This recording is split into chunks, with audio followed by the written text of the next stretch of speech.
Today we'll talk about the chi-square test for independence using RStudio.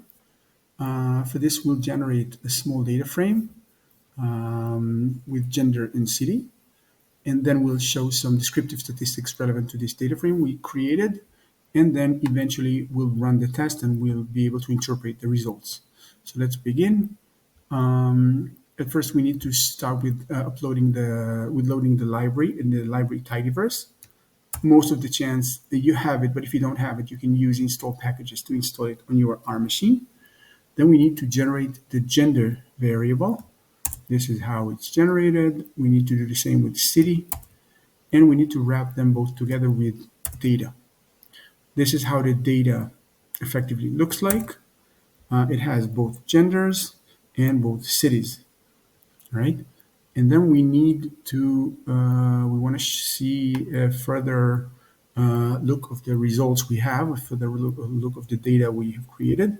So this is the table organizing both genders, both variables together.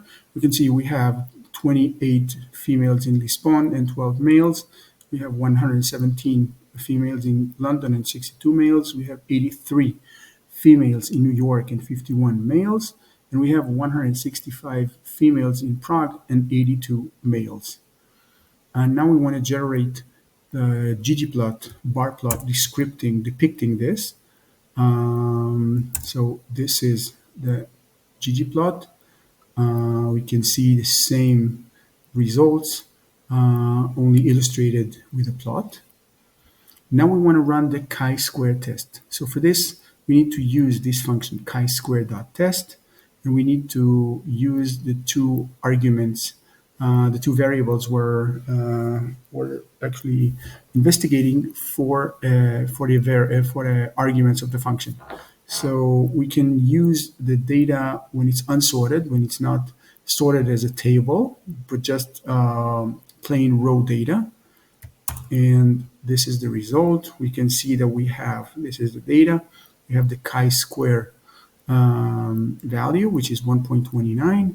Degrees of freedom would be 3, and the p-value would be 0.73. That means that there's no significant results indicating that these two variables are dependent.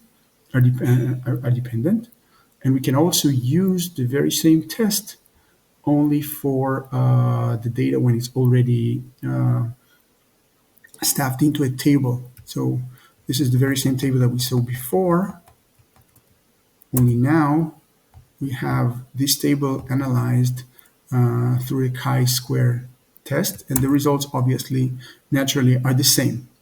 So this is how we can do chi-square test for independence of variables using RStudio. Very simple, very straightforward. The results are very simple to understand as well.